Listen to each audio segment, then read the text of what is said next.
Um, so one of the things that I get asked fairly often is about patterns.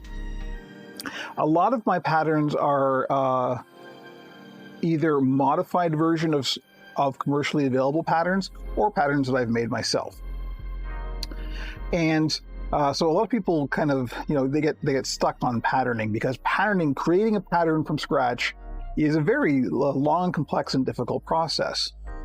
It's one of the harder things to do. But there are other ways. The normal way that you go about making a new pattern for a new design from scratch is you usually start with a clay maquette. You basically model the thing you want to build out of clay, and then you do flat patterning off of that. So you cover it in masking tape and then mark out where the seams and the darts you think should go. And then you lay that out on a flat piece of paper and you scale it to the right size and you make a flat pattern out of that. That's pretty complex and also requires a whole big chunk of clay that I just don't have. So what I usually do is I start with a pattern that I already have, like I purchased from Project Puppet or something, or James Camp or something like that. And I'll start playing with it and modifying it. And I've done that on stream before when I was playing around with the Oracle designs. I was doing modifications of existing patterns. But what we're going to do today is a total experiment. And I have no idea how this is going to go, but we're going to start, we're going to do a freehand from scratch puppet head pattern. Now, I've done this kind of thing before on a computer, like using a vector program. And it turned out okay. In fact, the head pattern that I use for both my live hands monsters and the small, actually, that's what that comes from. That was just me messing around on a vector program, and then I made it and saw how it turned out, and then I modified it. I mean, the small went through like 4 or 5 iterations before it arrived at the shape that it is. But that's how I do my patterns from scratch. I'll just make a shape and then build that in foam and then just see what it looks like and then decide how I want to modify it. The difference between that and what we're going to do today is we're just going to do it all like drawing it on cardstock and just seeing how it comes out. So I've never done this particular way before. In theory, it should work. The fun part is you don't know exactly what you're going to end up with, right? And that's kind of cool because, like, if you have a specific character in mind, then that's not so great. But if you just kind of have a vague idea of the kind of thing you want, and then you start making it, and then refining and iterating on that, it's kind of cool because you'll end up with something that you didn't really expect, but then you can build off of that. Right. I got a giant safety pin I'm playing with here. That actually should be on Frankie, pinning his head to his body. But anyway, so that's what we're going to do. Now, let's switch to the top-down cam here. So we've got some cardstock here. This is just standard cardstock you can get. It's very light cardstock. This is the kind of stuff you can put in a printer. All of my patterns are printed or drawn on this kind of cardstock. I've got some regular 8.5 by 11, and I got some 12-inch here. The 12-inch is going to be good for doing the whole head pattern. But we're going to start out making the mouth plate. Now,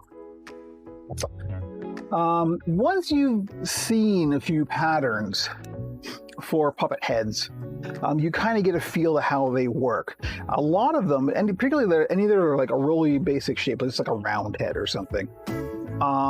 There have a lot of similarities between different patterns, and they kind of all have the same components. So basically, if you start out with kind of a Pac-Man shape, and you put a dart in the top around where you think the crown of the head should be, that's it. That's basically it for a standard kind of round-headed puppet. But we actually have a goal. I have an idea for the direction I want to go, and even if it's not going to be an exact replica, but there's a head shape that I've always loved on Muppet Whatnots that were used in Sesame Street quite a bit, and Muppet Show. But it's Sherlock Hemlock and Larry the Sales Guy. Pac-Man is the primordial puppet head. Because it kind of is. And I mean, I can even show you that. Let's see, what do we got here? Live Hands Monster. Here's the Live Hands Monster, including Frankie is in here. But the skull pattern, here we go, here's one. And you can kind of see, like, it pretty much just is Pac-Man with a big dart in the top of the head and then, you know, hole for where the neck goes. But that's it. That's all it is. And there's of course more subtlety to it, but if you keep this in your head, you can get to a pretty decent puppet pattern just freehanding. So that's the experiment. So anyway, the head shape that we're going to try and kind of steer towards today is that Sherlock Hemlock, Larry the Sales Guy shape. It's basically a round-headed puppet, but it's a bit Kermity. It's got like a slightly pointed mouth plate and slightly pointed top of the head. And I really, really love that head shape, and I've never seen anybody else do it. So we're going to try and see if we can get close to that. That's the objective. Now, just after you've built a few puppets, you kind of get to know how it's put together. So one of the things is the kind of top-down profile of the head is really controlled by the shape of the mouth plate. So that's where we're going to start, because this mouth plate is a very kind of specific thing. So we're going to take a piece of cardboard, cardstock here. Let me get our drawing supplies. We need a pencil, a pencil, and we're going to do some rulers, straight edges, and we're also going to need a compass. And there's a compass. Okay. So in terms of size, as I said, I always try and work as small as is reasonable. So just knowing how big, you know, my hand is, I'm just going to base it off of that, because I have a small-ish hand for an adult human, but that means that if I gear it towards my hand, it's probably going to fit everybody, because it's not going to be too big or too small, because, you know, material stretch and compress and stuff. So so what I'm going to do is I'm just going to start this mouth plate, I'm just going to sort of place my hand over the cardboard. I'm just going to sort of trace around it really rough. And this is just to get some measurements, right? So let me see. That's incorrect. The problem is I'm laying my fingers out flat, and that's not how you put your hand inside a puppet. So already we're starting out incorrectly. It's more like this. See how I'm sort of gripping it like that? Let's try that. Again, this is total experimenting. I've never done this before, so this could be a complete disaster. But it should be okay. This is actually very similar to the Greebly mouth plate. So what I can do is, after I'm done kind of roughing this out, is I can get a Greebly mouth plate out and look at it and kind of say, oh, well, this is too short or too long or whatever. But, so let's see, the length, we got 9 centimeters. Maybe we should work in inches. So from the extreme tip to the end is about 3.5 inches. So you know what I'm going to do? I'm going to look at a Greebly mouth plate just to be sure. Now, I don't want the same profile as the Greebly mouth plate. I want this to be a little bit wider, a little bit less pointy. But we're going to start there and then kind of refine off of that. But this is just to make sure I am not completely messing up the measurements from the beginning. So let me grab a Greebly mouth plate. But the objective of this is I want to sort of show people how you can just start drawing stuff and then make it and iterate on that. You don't have to really worry too much. So there's a Greebly mouth plate, and that's pretty close. I mean, that's not bad. So I think we're good shape here. Let's just take a measurement from the tip of the nose to the base on the Greebly is almost 4 inches, and I know for a fact that it's 4 inches wide at the base. Yeah. So we've got a couple of measurements. Basically 3.5, maybe 3 3/4. So we'll go 3 3/4 this way, and we'll say 4 inches this way. So there's kind of our measurements to start. So I'm going to just mark out from here. Actually, you know what we're going to do? We're going to do it in profile. So since we know the total width is 4 inches, we're going to mark 2. And here's our 2-inch mark. And hang on, am I doing this right? It's early. I have had a fair amount of coffee, but because what I want to do is make sure this is symmetrical. So I'm going to fold this over and then mark it. Of course, there's 2 ways we could do this. We could fold it over and then try and do half of it, or we could draw the whole thing and then fold it in half and then trim it up and true it. Maybe we'll do that. Let's do that. I'd rather sort of see the whole thing. So there's 4 inches right there. Let's mark the 2-inch mark for our center line. Always important.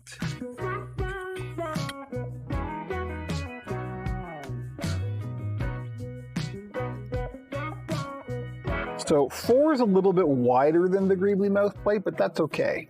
I do want this a bit wider. I don't want this quite as pointy and kermity.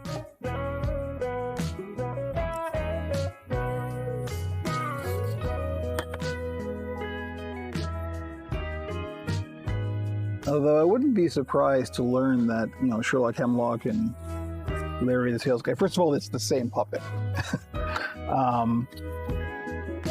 They just changed the features. But I wouldn't be surprised if it was just a Kermit pattern. He's very, very Kermity, except for you make it in foam, because Kermit has no foam in his head. So we want to go up, what do we say, 3 3/4? 3 3/4. So we'll go about here. And there's the tip. This is going to be for the upper mouth plate. The lower mouth plate is going to be a little bit more shallow. So now we know we have to go from here to here. So we can make any kind of curve we want. Or we can make it a completely rounded thing, or we could go even shallower. But I'm just going to kind of rough out.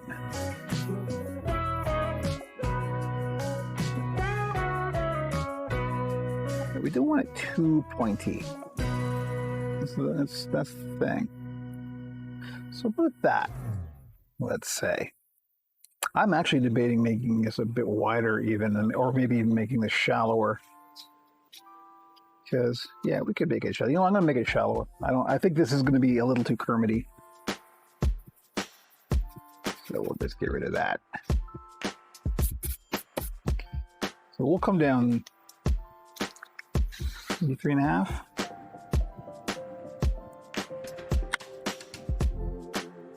It's okay if this is a little on the small side. Because we've got room in the back. So it's like, things like the smalls, for example, the hand inside is kind of like this. So you've got, the human hand can move. So we don't have to worry too much about making enough space. It's better to get the profile that we want than worry too much about how much space we're taking up. So let's look at this. It seems all right.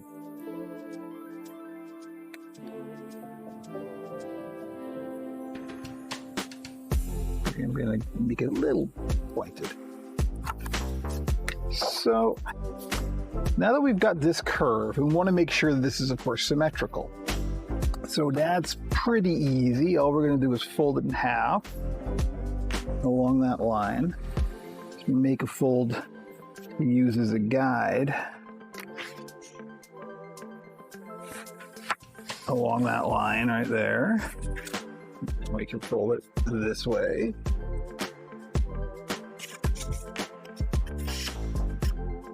And then we'll cut it out with cardboard cutting scissors, which are not your fabric scissors and are not your foam scissors and are not your thread scissors. They're your cardboard cutting scissors or your junk scissors. Cardboard will really do a number on your scissors. So.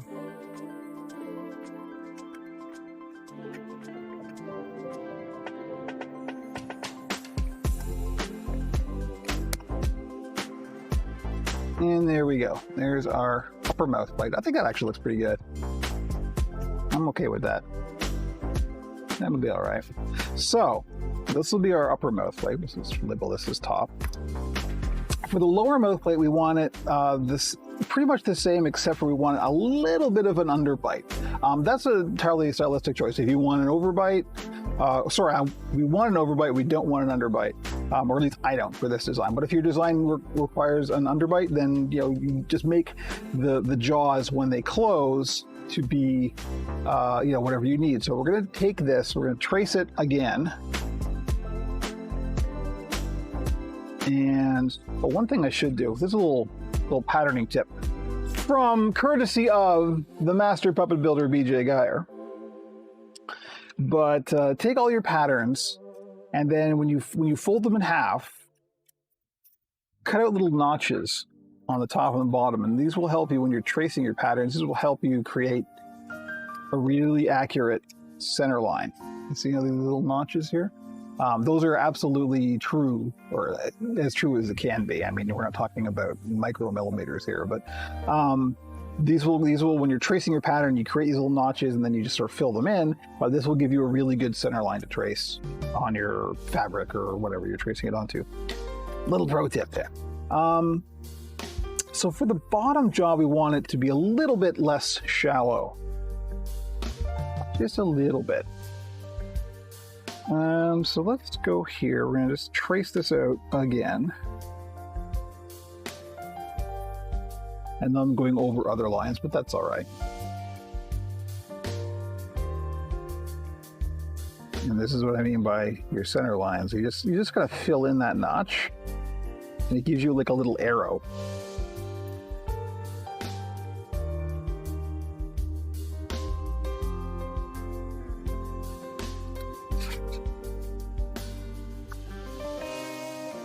And then you just join up your arrows, and there's your center line.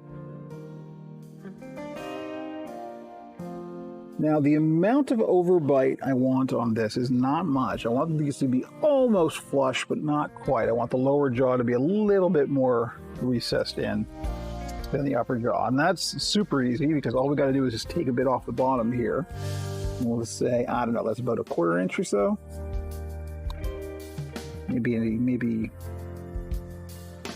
yeah, it's about a 1/4. It's a little bit less than a 1/4, maybe an 1/8. I don't know from inches, I'm a Canadian. But there's our bottom jaw. So we're just going to cut that out.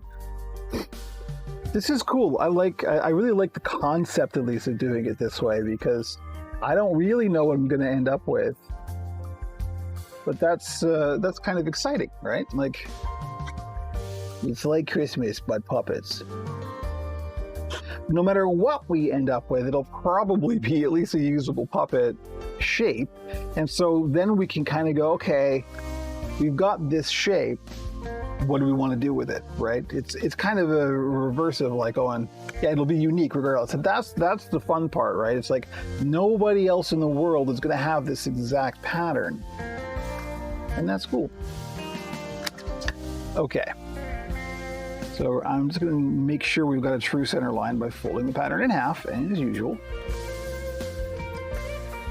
Now you see I didn't cut that out quite true. There's a little bit of overlap here, but that's fine because we can true it up now.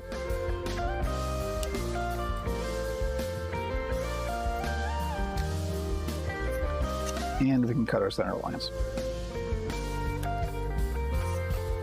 Now, it's entirely possible that what this will end up as is pretty much Kermit. Because Kermit is a very basic shape. This is one of the things that people quickly discover when they go to try and make a Kermit, is Kermit's very structurally very simple. And it's really kind of easy to arrive at a Kermit-like shape. So anyway, here we go. Here's our two mouth plates. You can kind of see the bottom one here is a little bit shallower than the top one, and that's exactly what we want. We just want a little bit of overbite. So we'll mark this as bottom. And that's it for our mouth plate. This is going to be the fabric pattern. This is just the foam pattern, but the fabric pattern will be based off of the foam pattern. And if we get that far, I'll show you how to make the alterations to do that. Much like biology and crabs, all puppets eventually evolve to Kermits. Really? Are we all evolving towards crabs? Is that what you're saying? because I don't know. I don't feel particularly crabby. So now that we're here, what we got to do is start working on the foam head that goes around this. So there's a couple things to remember. On the top jaw, we want to make sure that we've got enough foam to go from the center point down to here. That is not the same distance if we were to just measure from there to there. So from the corner to the center. That's just over 4 inches. But here's a little handy thing. As he drops stuff, I just dropped the hammer on the floor and I can't reach it. Oh well, that's fine. Remember, this is a curve, right? This isn't a straight line, so you're gonna have a little bit more area here. But this is really cool. Look at this. This is a flexible ruler. You can make it do curves. So what's nice about this is you can take this and you can kind of measure around a curve. It's not super accurate because it doesn't really, you know.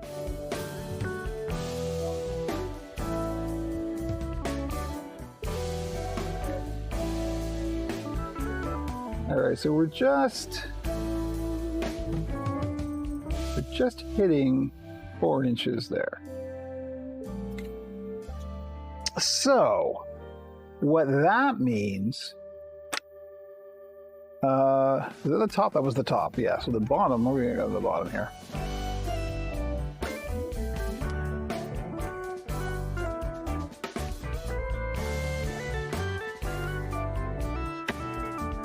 I just want to make sure I did that right. I'm a little spacey today, so yeah, 4 inches there.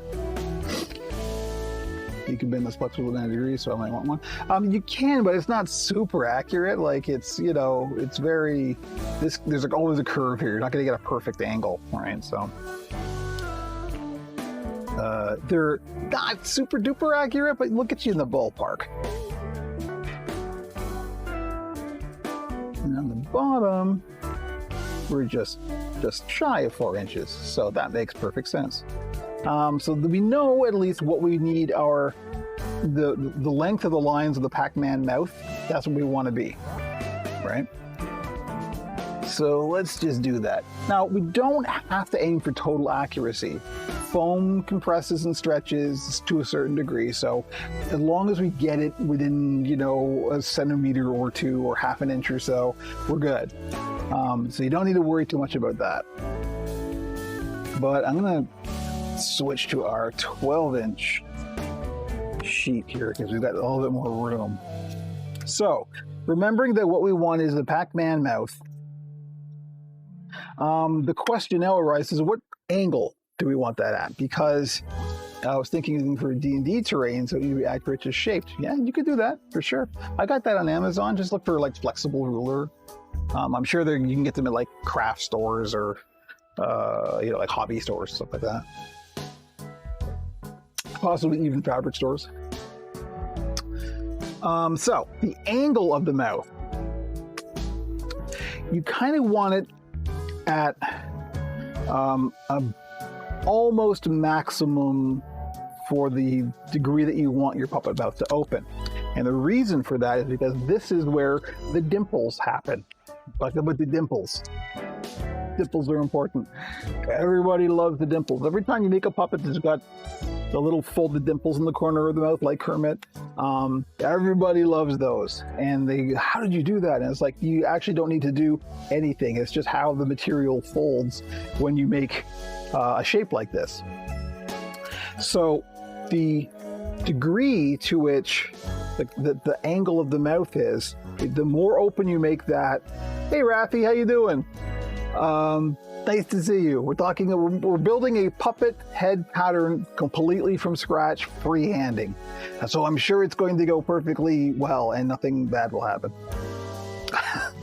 So we're talking about the angle of the mouth. The more open you make that, when you close it, the bigger fold you're going to get for the dimples around the cheeks.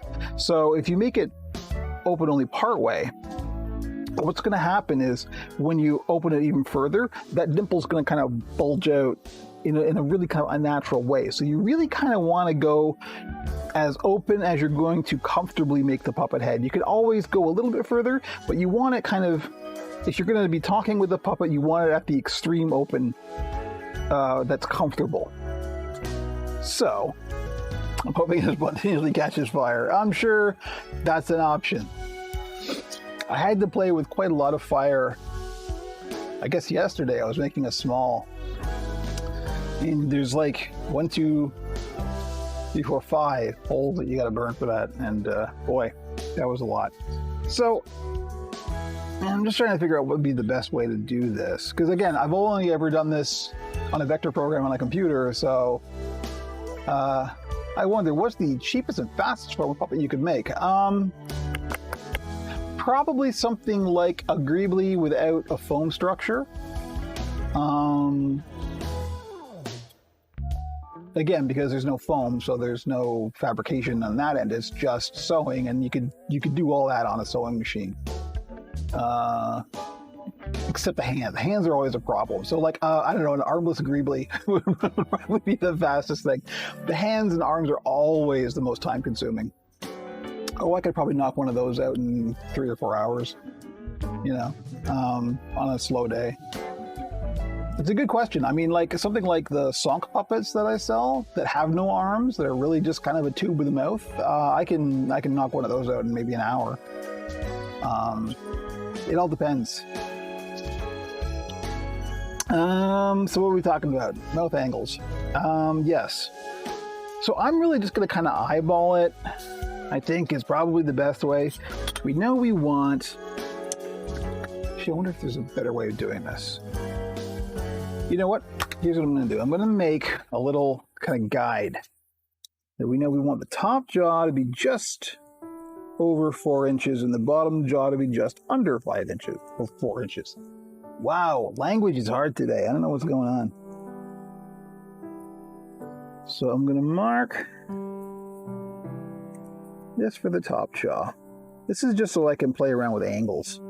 I'm just going to make a little guide thing.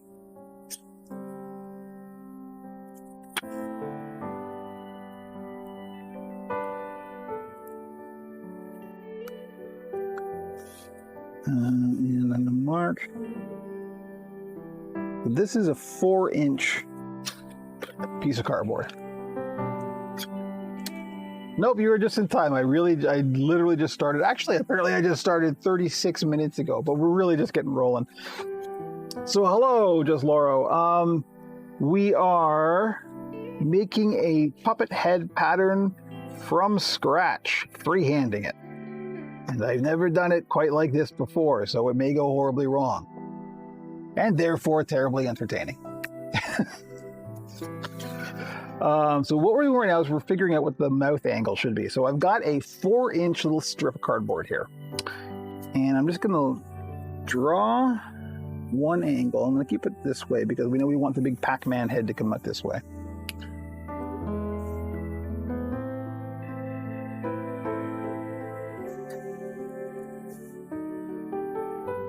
So here is, I'll make this tidier later, but there's 4 inches, and we know we want the top jaw to be just over 4 inches, so we'll do that. And then on the bottom jaw, which let's go like this. Can you see that on camera? I guess you kind of can. We just want to come just shy of the 4 inches on the bottom. So there's our mouth angle. I'm just eyeballing this. So let's make nice clean lines now.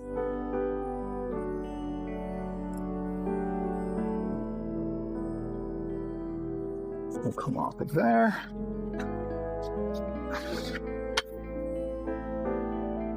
Don't think this will have terribly huge dimples, but there's a way we can control that.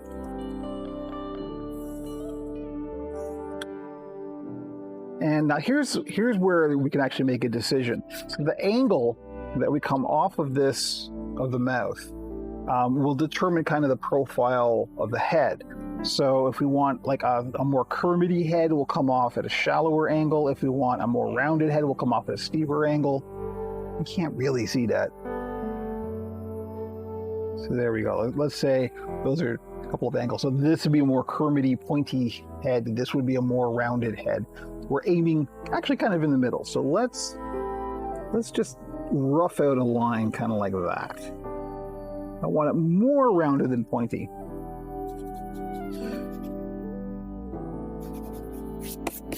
My goal is to actually make this in foam before the end of the stream, so we'll see how far we can get. Now, for the bottom jaw, it's similar principle. Depends on what you want the angle of the chin to be like, right? So if we want like a big Jay Leno chin, we'll go, like around in a big line like that. But I don't think I want that for this. We actually want it to be a little bit shallower. At least us, me and Frankie over there. We want it to be a little bit shallower than the top. So we're going to go like kind of like that. Now, from this point, it kind of follows how big, sort of naturally how big you should make that, because we're probably going to go around in a shape kind of like this. Again, very, very rough, very crude.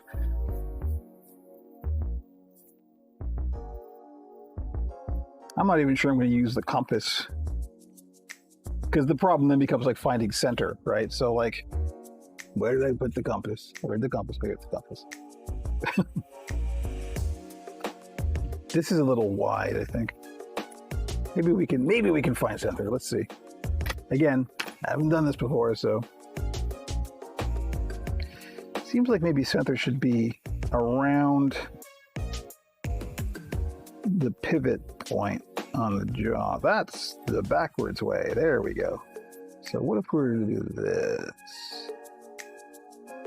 That's not too bad. Maybe a bit wider.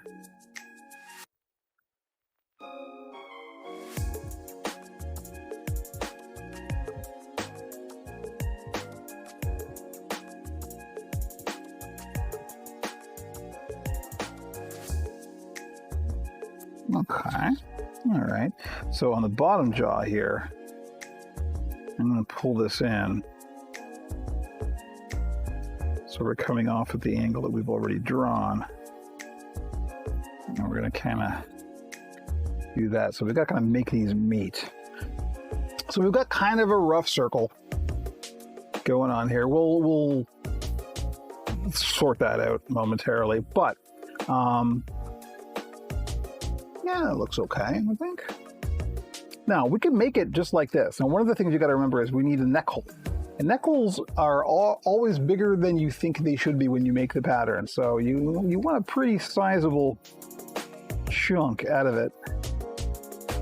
That's probably about right there. And this is where, like, so this differential here between these two lines, it doesn't matter because we're cutting that out anyway, right? So, okay. I'm feeling it.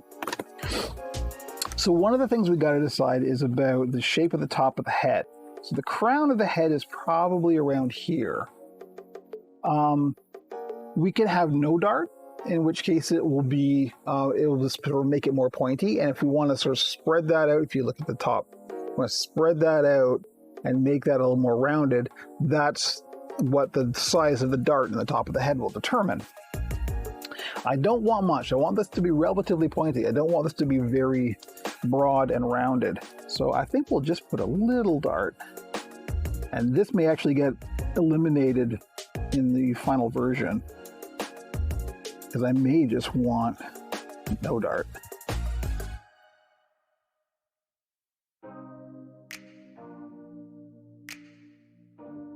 But again, I'm just roughhanding this. Roughhanding. What is that? Freehanding, roughing. Those are the two words that are correct. Just sort of roughing this out. Now, one thing that a lot of professional puppets have that I don't normally do because of the materials I work with, but it's a good thing to do if you want to, is in the corner of the mouth here, you make a little, basically another Pac-Man shape. Let me see if we can do this with it. Actually, you know what? No, we'll do it with a circle template. We want to make an actual circle. So we're just going to put this in about center. And we're going to make a little circle like that. And what you can do is freehand roughing and boning, man. Yeah, I know, really, right? You're not allowed to laugh. So what you can do is you can cut out this little kind of Pac-Man shape, and then you can make this in a slightly larger size, and that will, you can actually create more or less dimples and cheeks, and you can also make this in a softer foam, so it's a little bit easier to move the mouth. I usually work in upholstery foam anyway, which is as soft as it gets, so it isn't really necessary to do this, but from a design standpoint, if you have this, you can control the size of the dimples a little bit more, depending on the size and angle of the insert that you put in there. So it's not a bad thing to have. But let's just cut it out and make it and see what happens, huh? Let's just be wild and go for broke.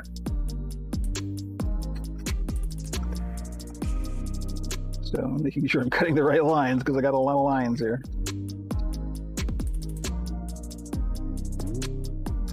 But again, my objective with this is to show how you can just start drawing something and then make it, see what it is, and then iterate on that, right? So whatever we end up with may not be great or perfect or wonderful, but it'll be something. It'll be something we can build on.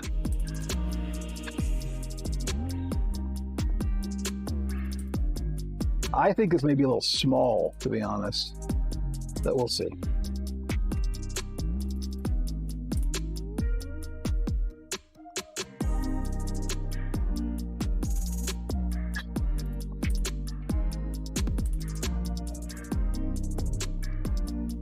First thing we got to do is make the mouth plate out of some kind of plastic. I'm not going to worry about like grips and laminations and stuff because this is just a rough prototype. It doesn't need to be a functional puppet. It just needs to have the shape.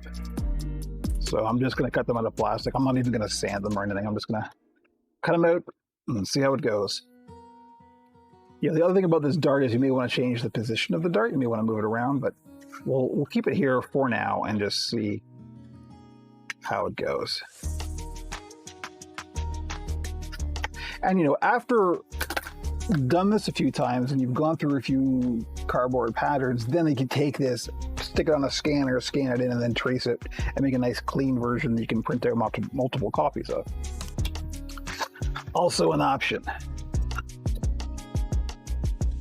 All right, so look at that. We got a mouth plate and we got a skull ready to be attempted. I don't want to waste this cardboard. This is good to like put under a glue gun or whatnot. So put that over there. We'll move some of this stuff out of the way because we're getting to fabrication.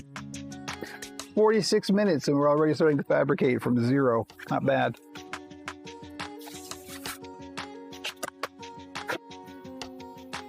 And do I have some foam at hand that I can use, or do I have to get the big roll out again? Oh, allergy season once again. It's been a real killer.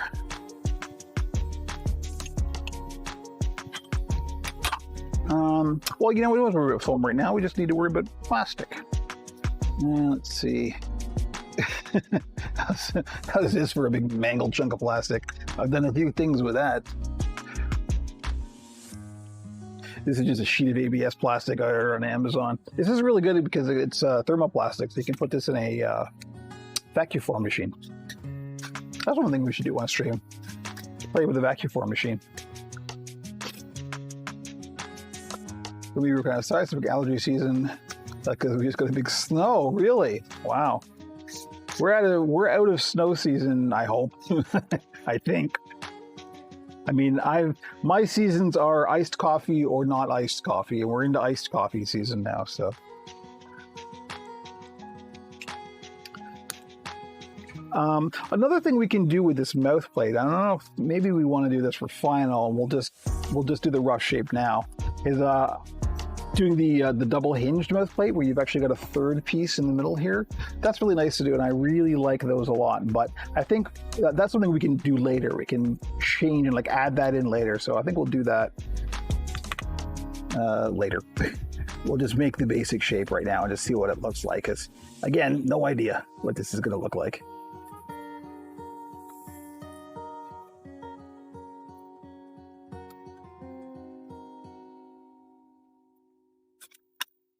There's our center lines. That is a really rough trace. Oh well. So that's the bottom. You got enough? I'll do it over here. I'm glad to be using up this place. It's getting to the point where there isn't much usable plastic on this. Oh, what do we got? New follower. Dono Butter 1. Hello, welcome. We're building puppets. In fact, we're building a puppet pattern from scratch. That's today's experiment. So that puts us up past 180, right? We're at 181 now. Yep. Welcome, my 181st follower.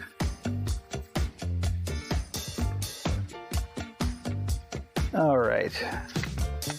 So there we go. This will be a top.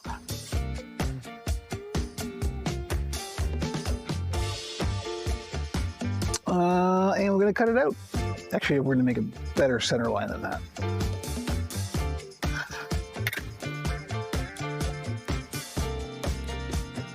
These mouth plates are awfully Kermit-y looking. I'll let you know right now. This is really close to Kermit. That's all right. The head isn't going to be quite Kermit-y enough, so I'm just here for the ride. It's a slow ride. I got to warn you. Don't let the disco fool you. What's going on with the music? Get a real Studio 54 going on here. Okay.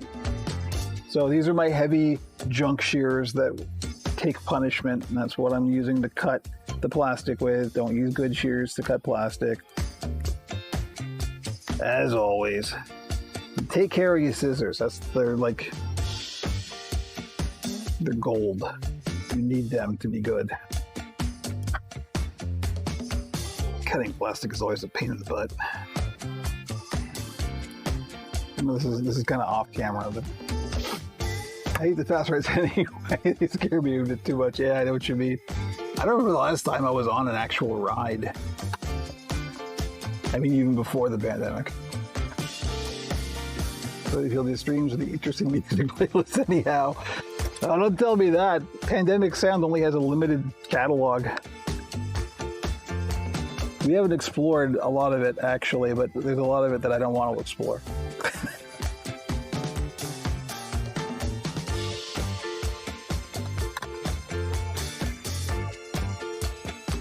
This is supposed to be the R&B and soul playlist. I guess it's a little R&B-ish, soulish. It's pretty disco-y, though. I shouldn't be too down on disco since I love funk so much, and disco is a kind of derivative from funk, but it's very much a watered-down version of funk.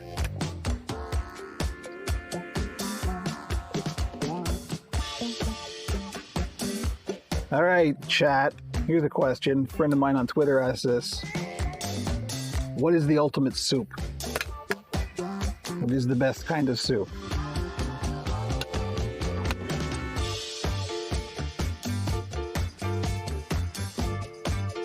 Pandemic has made me do some weird things. I was being dismantled with everything in my house. Yeah, it's a good time for those kind of projects, you know, because people have time, if not money, now.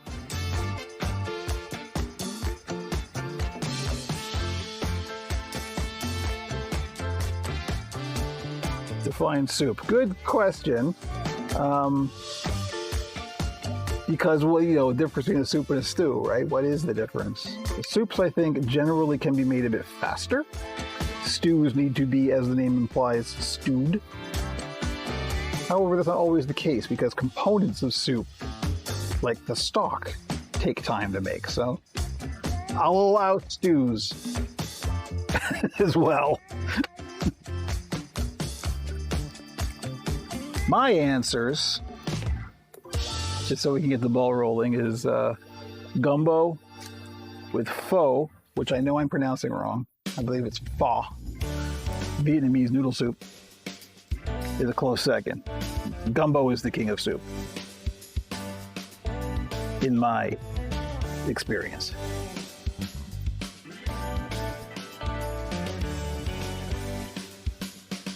And if you've never had gumbo, get you some gumbo.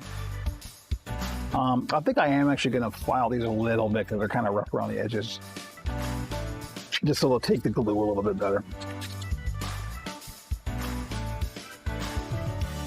So it needs to be faster. Usually, does the soup need to be warm, or is it cold? There are cold soups. Any fan of Red Dwarf will know about gazpacho. It is a bread cream focus soup. Okay, of course. What's your favorite soup? I guess that's the actual question: is what's your favorite soup? However you personally define soup. Let me guess, gin. Gin with 2 olives.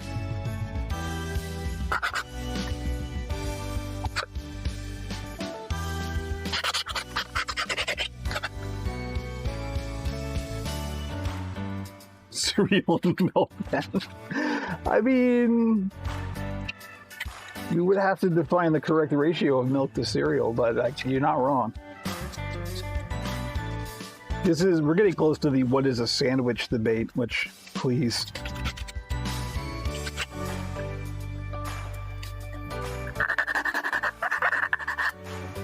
I did this to myself, didn't I? Chicken noodle spicy elements. All right. You hear that? Some nice jalapenos, maybe corn. So the Tex-Mex. Scarlett, how you doing? You leave a cereal milk too long, it becomes soup. This is true. Actually, it becomes wallpaper based, but you know. All right, there's our bottom and top mouth plates. So, on to foam. Let me see if I have underneath the table here enough scrap that's big enough to cut this. Definitely not here. I have scrap reticulated foam that's big enough, but I'm not using that for this prototype. Is this big enough? Nope. Looks like I will have to cut a new chunk of upholstery foam. Oh well. Tomato was the best soup. I have made tomato soup from scratch and it was pretty darn good, if I do say so myself. But let me tell you about my gumbo. My gumbo is the best soup that's ever been made. I'll maintain that forever. Where did I put my awful shears? Right there. Chicken and sausage gumbo, my friends.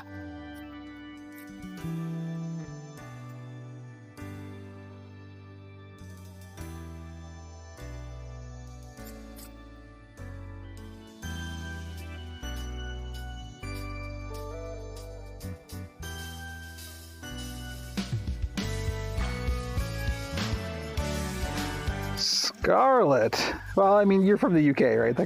You know, that's okay. We'll allow it. But after the pandemic is over, get you to New Orleans and get you some gumbo.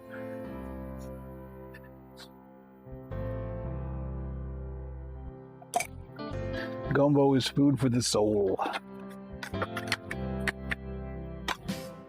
Now I'm hungry. We're talking about food. Don't know if it exists in the UK. There's recipes. It's actually not hard to make. The only ingredient that you might have trouble finding is filet powder, which is powdered sassafras.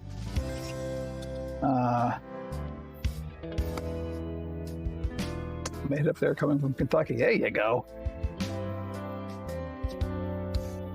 Okay, here we go. So the important thing to remember is you always want to flip your pattern when you're tracing it, just to make sure the pen marks are on the inside. That's not a big deal with this because this is just a rough prototype, but we're still going to do it right.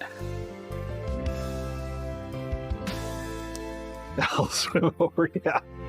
Oh, I can't wait for the pandemic to end just so I can go somewhere else that's not here.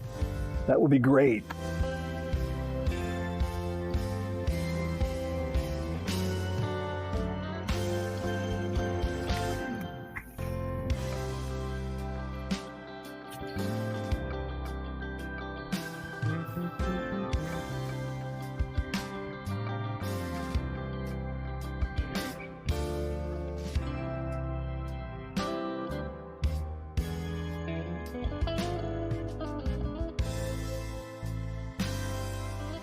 This is actually going a lot faster than I thought it would. That's good. Okay. So now we're going to cut these out. We'll see how sharp this blade is. I can never remember. Regular viewers will know that I never remember how sharp the blade I'm currently using is. It's all right. It's not great. Getting duller by the second. Foam just destroys razor blades.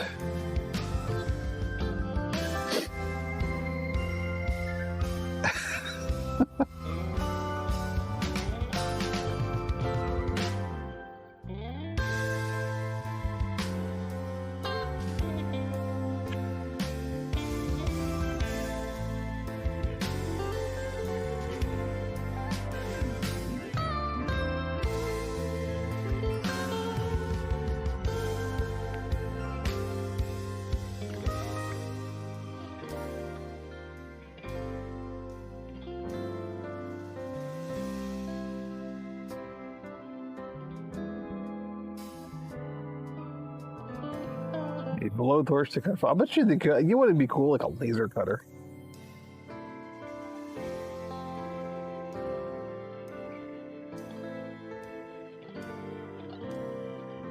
There we go. We'll cut the dart. Don't forget to cut the dart in the top of the head. I always forget that.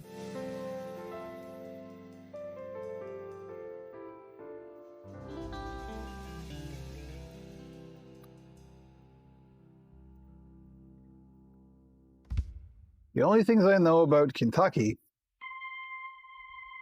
laser cutters used to cut our steel. Yeah, so it should have no problem with foam, right? You know, of course, is the Kentucky Derby and Great Bourbon.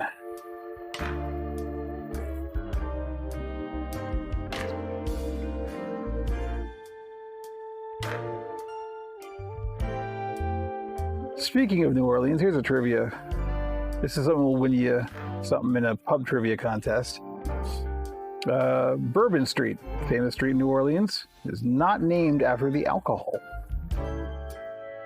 There are no, well, there probably are, but it is not named. There's no like famous bourbon distilleries in New Orleans or anything. Actually, it's named after French royalty, the Comte de Bourbon, because it's in the French Quarter.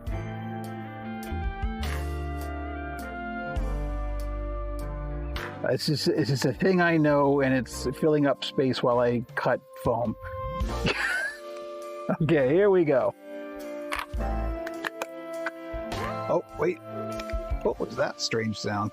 Oh, okay. So that was a notification that our cats are due for their medication tomorrow. Not medication. We use Revolution to prevent fleas and ticks and things. That's tomorrow. Okay, so dart at the top of the head. Very important. Or possibly not, depending on what your design is.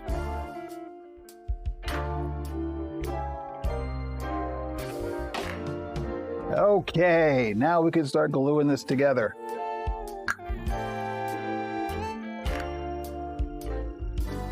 Again, remembering is the first time I've tried doing anything like this, exactly like this, so I have no idea what this is going to look like. That's part of the fun. So first thing I'm going to do is join the head together. Oh boy. There we go.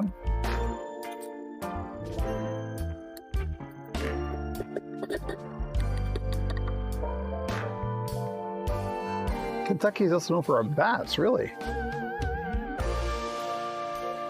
I did not know that. Wait, baseball bats are mammals. Either is cool.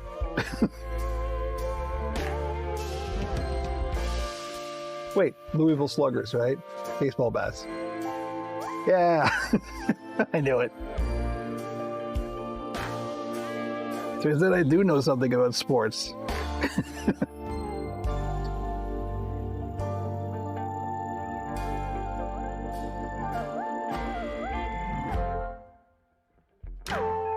I'm doing this way off camera, and I apologize. We're just putting glue on the edges of the foam. And I'm going to remember to mute my mic when I turn the hairdryer on so it won't destroy your eardrums with high-pitched frequencies.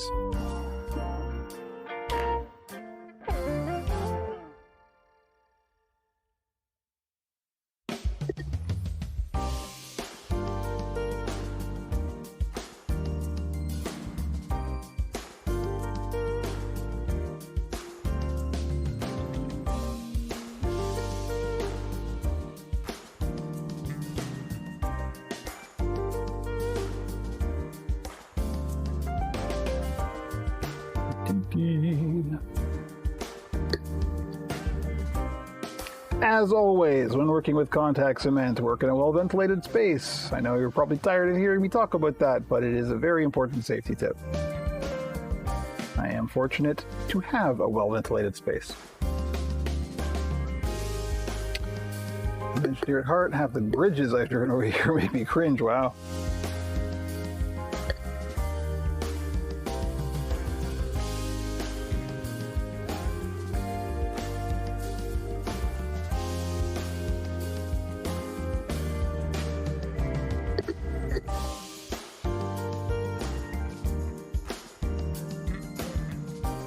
Okay, so now we've got glue on all the edges that we need it to be on. I'm going to hit the hairdryer, so I'm going to mute the mic.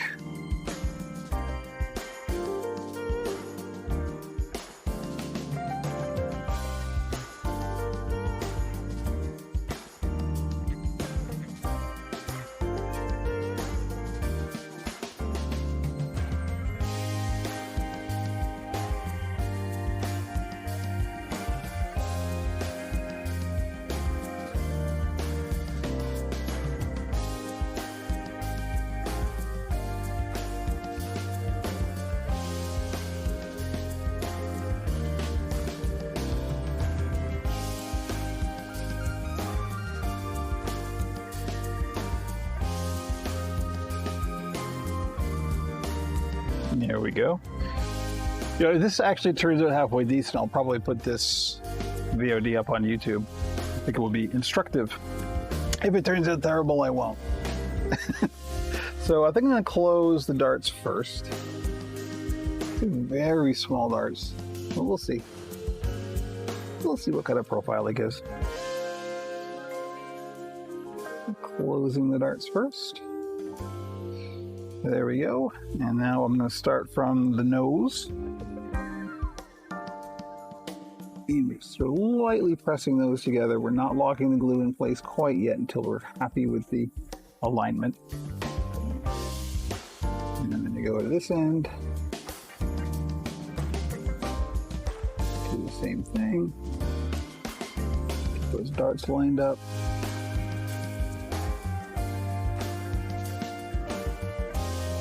I've never made or seen a puppet made in my life, so this is new. Well, welcome. I do this more or less for a living, so I do this every day. This is the kind of thing I'm doing.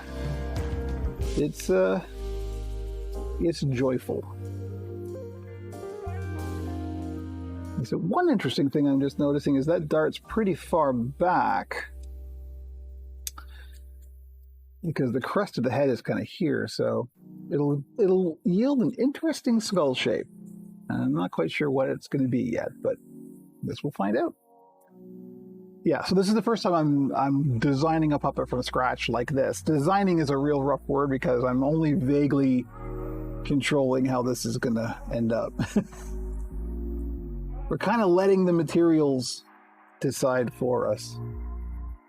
But that in itself is a fun kind of process to go through.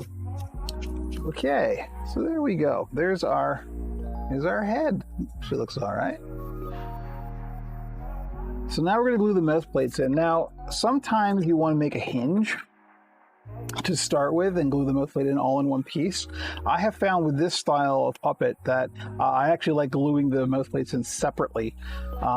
It just leaves a little bit more room for sort of controlling how it's going to lay in there. And the hinge will get made when the skin goes on anyway, because the lining of the mouth creates the hinge. So I'm not going to make a hinge first, but we're going to start. I really should draw a glue guide here. And this is just like a real rough, yeah, the glue goes here, not there. And it doesn't have to be super accurate, particularly not for a prototype like this.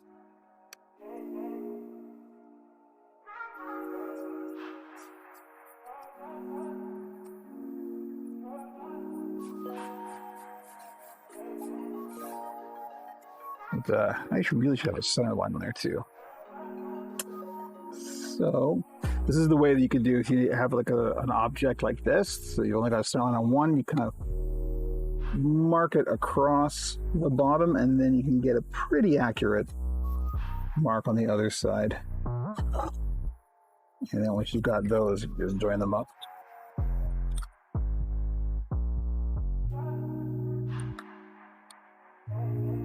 Always have a center line. It is. You're always going to use it even when you think you're not.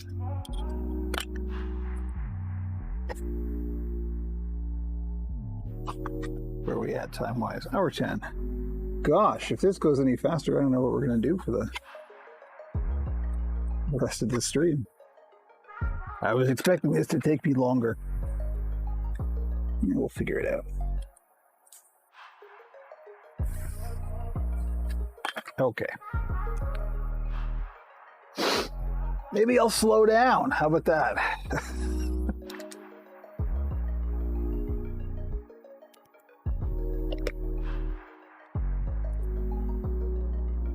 Slow down and enjoy the refreshing lozenge.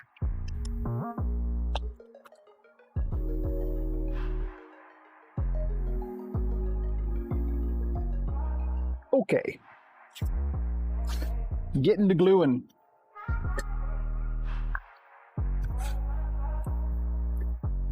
So normally when I'm applying a mouth plate, I'll do 2 layers of glue on one of the surfaces, either the foam or the plastic or whatever the mouth plate's made out of. But in this case, don't really need to worry about that because this is just a rough prototype. So not going to be terribly fussy. This isn't going to undergo the kind of stresses that a normal puppet would. Of course, what's happened to me a couple times is I've been playing around with prototypes like this, and it's ended up going really well. And then I'm like, well, this could actually be a finished puppet, but I haven't put any grips or anything in it. So I can't make it into a for real puppet unless I take it apart.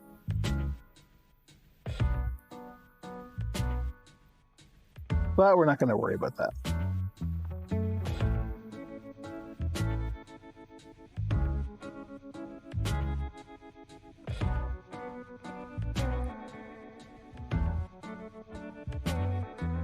Okay.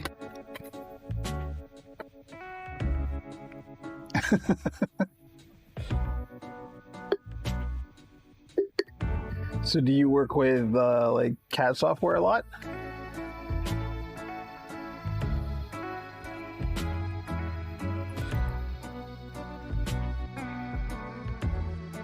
Is that something I've always been meaning to? I work with 3D software a bit, but I've never actually used a full-on CAD program. And that's something that I think would probably actually be really handy for puppet patterning.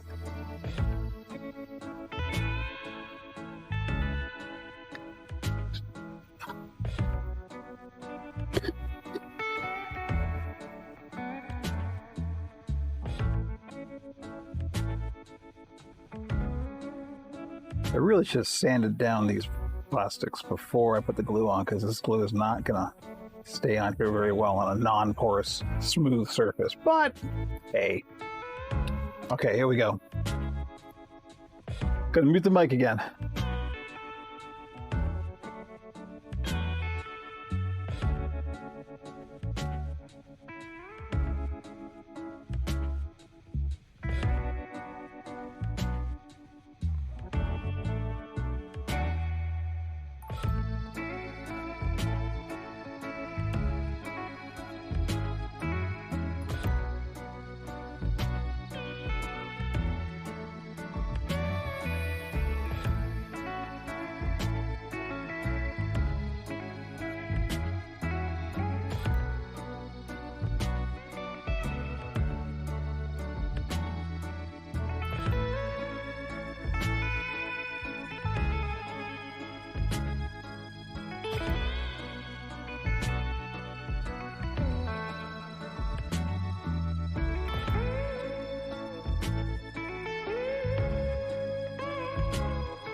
Okay, and we're back.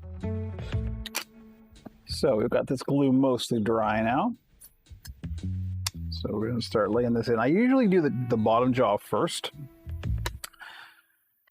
Bottom, because I've talked about this before, but on your average puppet, when you first see it and the mouth opens, one of the first things you see, the very first thing you see is the eyes. But the second thing you see is actually the interior of the bottom jaw. So if you're gonna apply any extra attention and care, do it to the bottom jaw. So that's why I like putting the bottom jaw in first, because that way we kind of get it laid in all nice and tidy. And then if we need to do any fiddling or finagling, it'll be from the top jaw.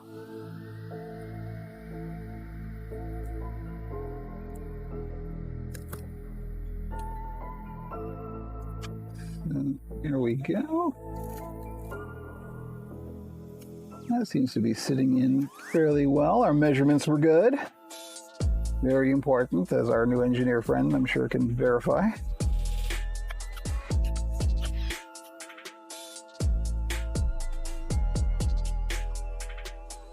Okay, so there's our bottom jaw in. And now I'll do the top jaw.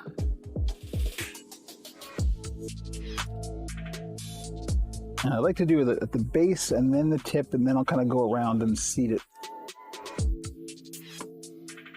properly. That's actually laying in really well.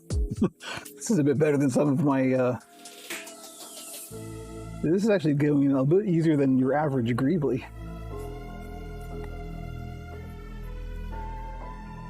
Huh. What do you know? This is actually pretty cool. So this is kind of similar to the shape that Measure Try Quest wants, because you don't want to do things to go very right. Exactly. Exactly. All right, so here we go. We have... That's all right. That's kind of a unique shape. I think I want to change the angle here a little bit, but that dart in the back actually does good because it changes the angle. But that's not bad. That's actually kind of fun. I don't think I've ever seen... We're kind of close to that Sherlock Hemlock shape, right? We've got the mouth like this, but if you never cut one, exactly. There we go. That actually ended up really good. So, I mean, there we are. This is how you can do it. And like from scratch, from nothing, from just drawing on cardboard, we got to this. Now, oh, you know, I know what we can do for the remainder. We can work on the fabric pattern for this. So the way that often you'll do a fabric pattern, if you've got a foam shape that you want to cover with fabric, either fur or fleece, there's two ways to do it. The more difficult and yet professional way is draping, where you literally take some fabric and you lay it over the surface that you're covering, and you create darts, and you kind of massage it and draw your lines and get it all real perfect. The advantage of doing it that way is you can kind of control where the seams are.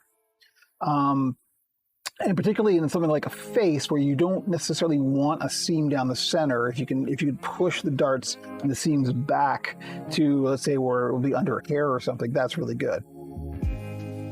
If you never cut, you have a big chunk on it to take for the rest of the project. Exactly. I got tons of, look at all this foam I got under here. This is a testament to what you just said. But draping is very difficult. I'm not particularly good at it, so I don't usually do it. I've done it a couple times for very simple shapes.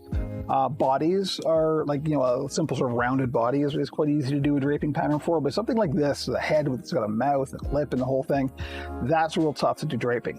So you can use the same pattern for the fleece as you have for the foam, but you do have to make a couple of alterations. So let's check that out. This is a really good head. I'm genuinely surprised at how nicely this turned out. This is quite. So one of the characters that I wanted to do for the shop that's coming up next is I want to do goblins. I want to do like just a variety of goblins, and this is not bad for a goblin head. A couple ears. This has potential. It's almost like a fish kind of a shape. I like it. I like this a lot. Okay, that's awesome. So let's make a real quick fabric pattern for the head. So we're going to start with our standard foam pattern. Let me grab some more cardstock here. There's a couple things we want to do with this to alter it so we can make it into a fabric pattern. This will actually fit on 8.5 by 11. Nice. We're going to put it, I want to make a bit of a neck coming off of this as well. So we're going to try and, it's just barely going to fit, but it'll fit. So the first thing we're going to do is we're going to trace this out just as is.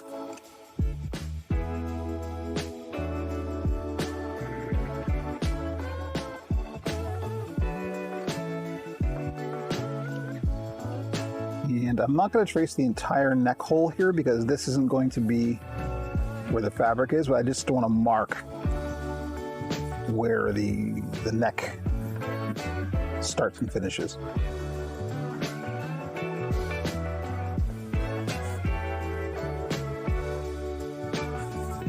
Okay, good. So what we have to do to alter this so it will be a usable fabric pattern are two things. One, if we do want a neck, we can sort of add that in now. And generally you want to kind of parallel, flaring out a little bit. That's something you can kind of play with. But again, depends on how long you want the neck. And then you want to sort of curve it kind of like that. So when you sew it together, it will make a sort of flattened tube. You can make it longer or shorter, of course, depending on your needs. But it's the inside of the mouth here we want to worry about. So the thing about, if you're making this as a fabric pattern and you're going to stretch this and place this over the foam, this needs to be a little bit bigger than the foam pattern overall. The foam, remember, will compress, but you are still covering sort of the same size with the same size. So you want to make this a little bit bigger. The way I usually do it is when I'm cutting, I just make sure I cut on the outside of the line, not the inside of the line. And that's usually enough to get you there. But what you do want to do is you want to add in some fabric on the inside of the mouth here, because this will go up to this line, but we want this, remember, to fold over. We want to create a lip with this. So what we have to do is add on just a little bit inside the mouth. And that will also determine the fabric pattern for the mouth plate, which we'll get to in a second. Usually about, I don't know, 1/4 inch is about right. Let me get a gauge here.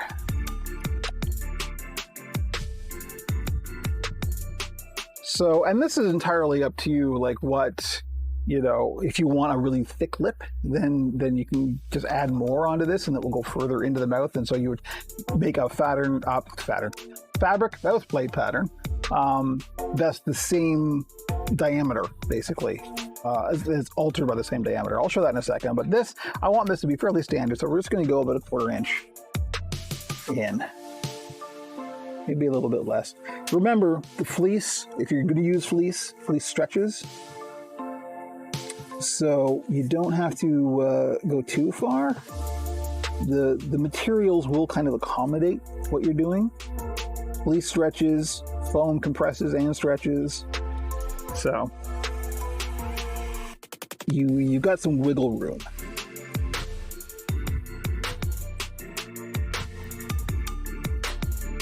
There we go. We're just adding on, you see, the lip.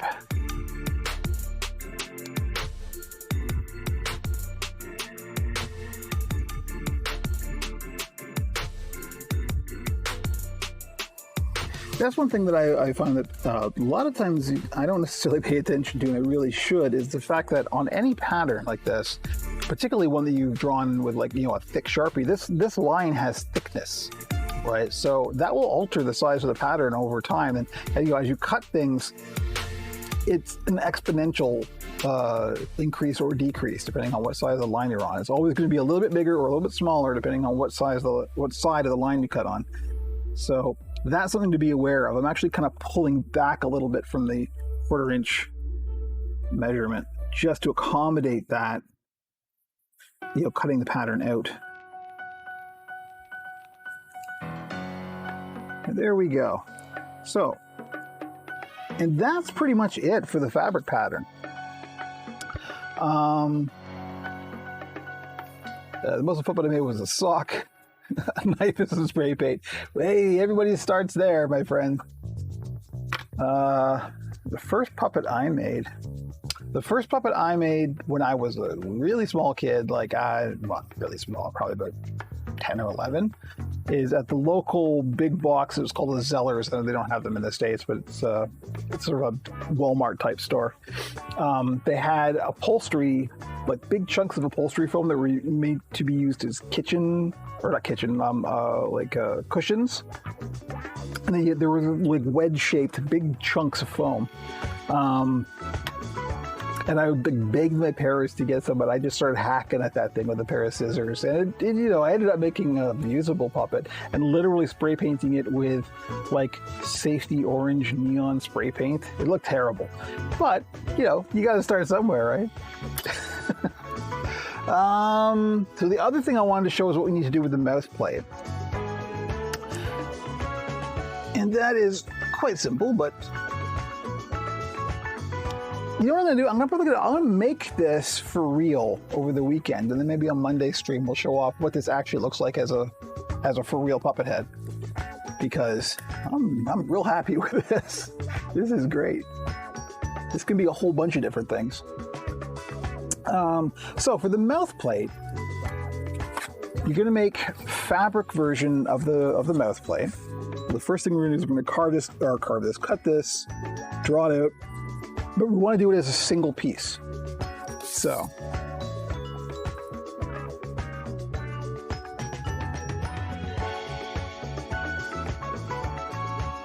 always mark all your center lines.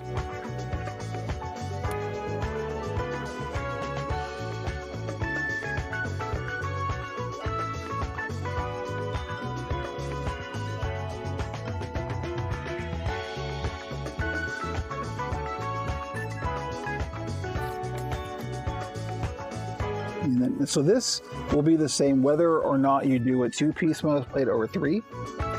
This fabric piece will always be the same size. I think I'll probably do a 3-piece mouth plate for the finished version of this.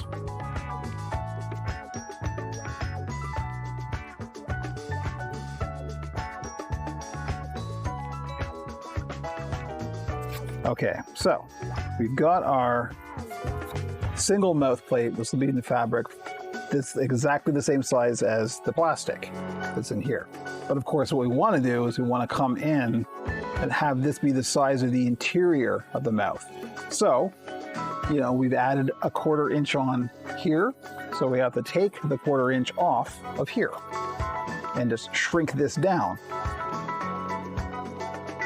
And that's really easy with a seam allowance gauge.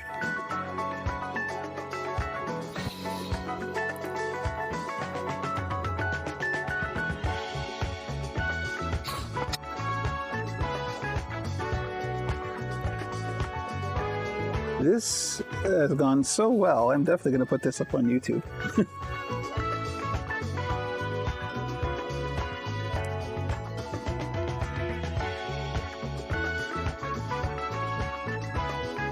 And remember, you want this to be a single piece for the fabric.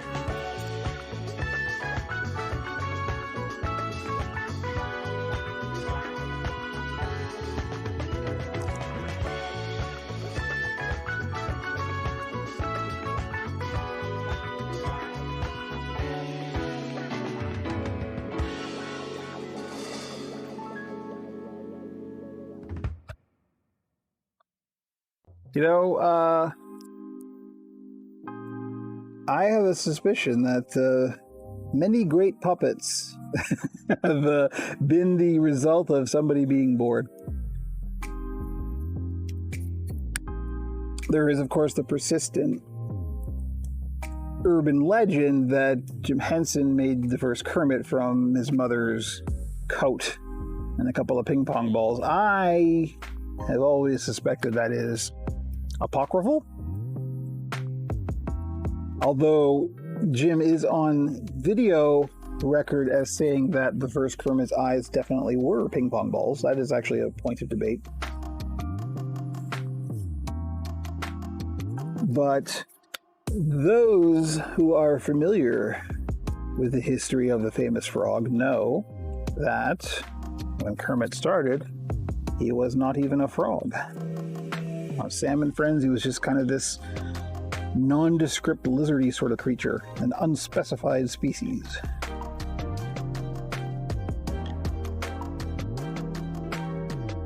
And he wasn't really green. The original Kermit was kind of a turquoisey blue.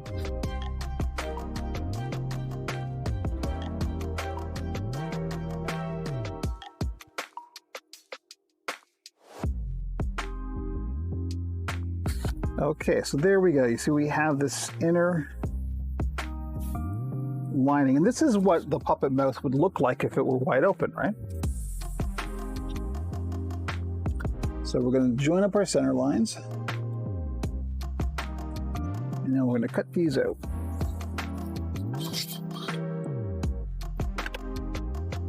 And shears.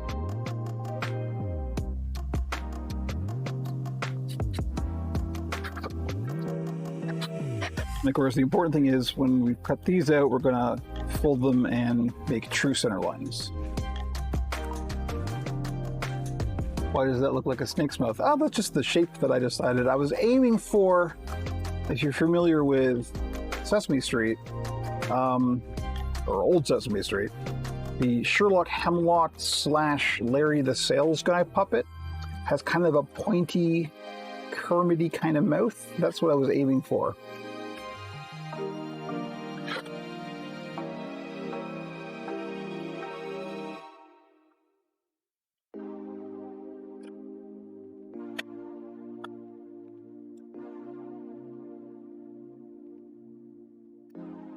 So there we go. There's the inner mouth pattern. So we're going to fold this, and this is not symmetrical, so we're going to make that symmetrical. We're going to true it up, which is easy to do once you've got our center lines marked. I'm going to call these BJ Geyer napkins because that's who I learned it from, is BJ Geyer. And we're going to do that this way as well. So we have true center lines.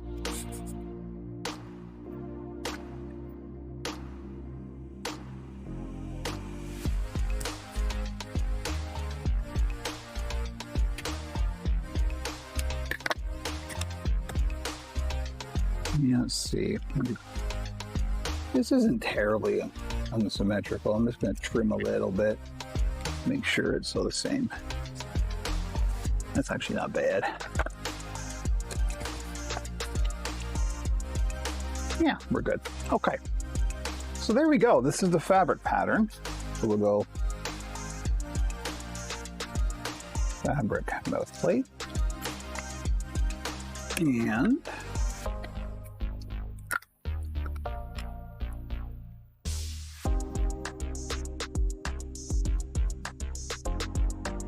so the latest Muppet thing is on Disney Plus. It's called Muppets Now. It's all right. You know, it's kind of cute. It doesn't have the feel of the old Muppets, but it's getting closer to anything that Disney's done so far.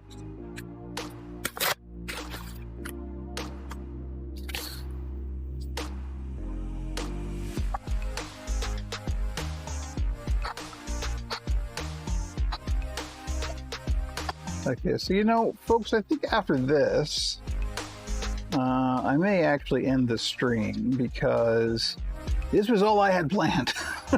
The next step, of course, is to make this for real, and that's going to take like another couple of hours, and I need lunch. So the bonus stream is going to be a little quick this week, but I think instructive. It was for me, at least.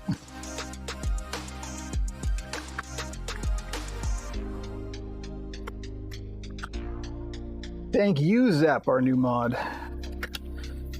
Once again, don't worry about doing anything mod-wise.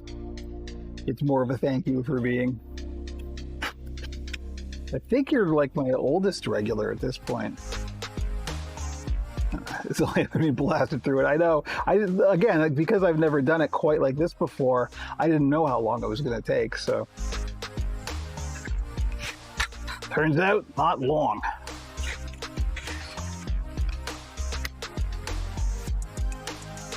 That's cool. Well, Donald Butter, if you check the About page, there'll be a whole bunch of links there. I've got a bunch of stuff up on YouTube.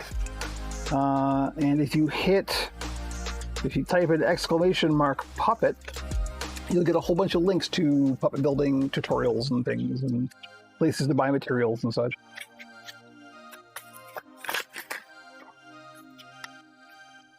I'm on a few channels. Okay, we'll see. This is what happens when you're a nice, dedicated viewer, right? Well, there we go. We've got a full pattern for a puppet head that I think looks pretty darn good. I can't wait to see what this is going to look like in, like, for real with fleece covering and everything. There's a lot of possibilities here. Like, what kind of eyes you put on. This will be good with, like, one of those sponge noses. There's a whole lot we can do with this, and we will. I think this is the beginning of the new Goblin. I think this will be a good Goblin-y puppet. So, I guess that's going to do it for now. Hour 36, that's not bad. Thank you for joining me, everybody. Thank you to the new people. And so my regular schedule is Mondays and Wednesdays at 11 a.m. Eastern, and sometimes on Fridays. But as always, stay tuned to all my social media stuff, and I'll announce what's going on there and then. So thanks, folks. Have a good rest of your day. Have a great weekend, and hopefully we'll see you Monday.